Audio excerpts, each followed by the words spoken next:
চিন্তায় আছে আগামী নির্বাচনে ভোট দিতে পারবো কি পারবো না, ভোটার লিস্টে নাম থাকবে কি থাকবে না, ভোটার লিস্টে না নাম থাকলে দেশের নাগরিকত্ব হারাবো কি থাকবে, আমার ব্যাংকের টাকা জমি দলিল কোথায় যাবে, গাড়ি বাড়ি কোথায় যাবে, এই চিন্তায় যখন আছেন এই সুজাপুরের মানুষ, সুজাপুরের বিধায়ক কোথায় আমি আপনাদের কাছে জানতে চাই কোথায়। আমি আপনাদের বলে যাই, আমার ভাঙড়ের কথা বলছি, আমি যেখানকার বিধায়ক আপনাদের বলে যাই, সোমবার আমি সুপ্রিম হাইকোর্টে মামলা করছি।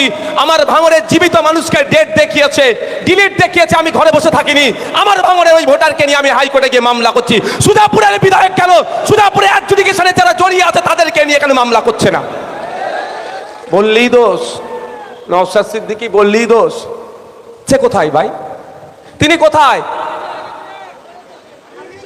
আল্লাহ তার হায়াতকে দারাজ করুক, আয়ু বৃদ্ধি করুক, আমি ওই কথা বলতে পারবো না।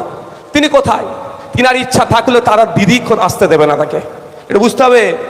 সব এই বাচ্চারা বাড়িতে দেখবেন পিছন দিকে চাবি সিস্টেম হয়, খেলনা হয় না, যতক্ষণ খেলনায় চাবি দেবেন উলাপাবে, চাবি বন্ধ গেল ধাপাস করে পড়ে গেল। এই সমস্ত বিধায়কদের এই দুর্দশা। মমতা ব্যানার্জি যতক্ষণ চাবি দেয় ততক্ষণ লাপায়, তারপরে বন্ধ হয়ে যায়। বুঝতে পেরেছেন তো? আমার প্রশ্ন এখানে, আমাদের ভাঙড় বিধানসভায় সাহস দেখাতে পারেনি, মাত্র 11,500 অ্যাডজুডিকেশন। কেন পারেনি? ওখানে বিরোধী বিধায়ক আছে লড়ে নেবে বলে।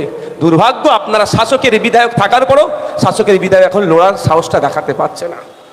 আমি আপনারা ফিরে আসি, মমতা ব্যানার্জি কালো কোট পরে সুপ্রিম কোর্টে গিয়ে অনেক হম্বিতম্বি করেছিল, আপনারা জানেন তো। মিডিয়া খাওয়াচ্ছিল, আপনারা খেয়ে গেলেন।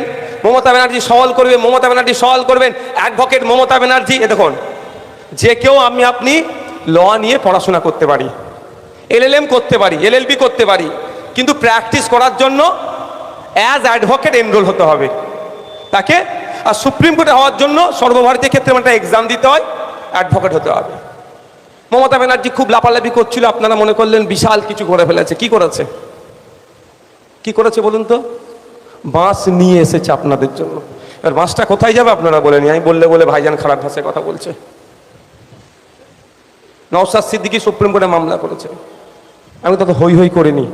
গত 12 তারিখে আমার মামলার ডেট ছিল, আবার 24 তারিখে মামলার ডেট পড়েছে, আমি তো হই হই করিনি। কিন্তু মমতা ব্যানার্জি কবে মামলা করেছেন জানেন?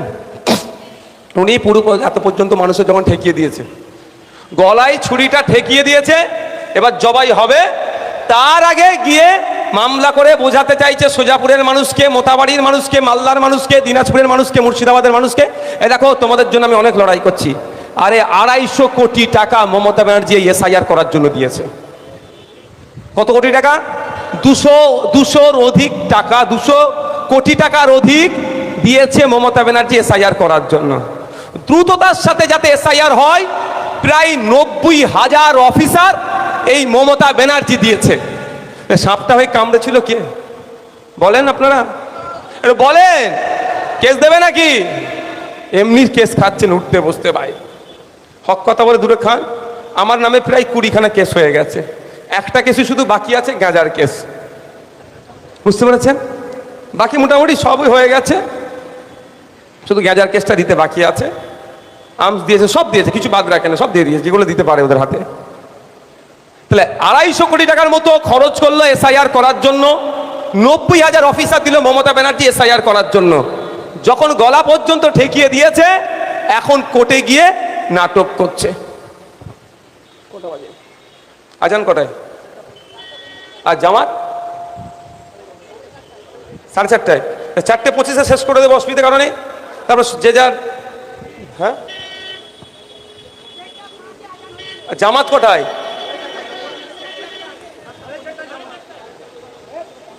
আচ্ছা 5 মিনিট আগে আমাকে বলবেন, শেষ করে দেবো। ঠান্ডা মাথায় শুনুন, মমতা ব্যানার্জি সুপ্রিম কোর্টে গিয়ে মামলা করেছে।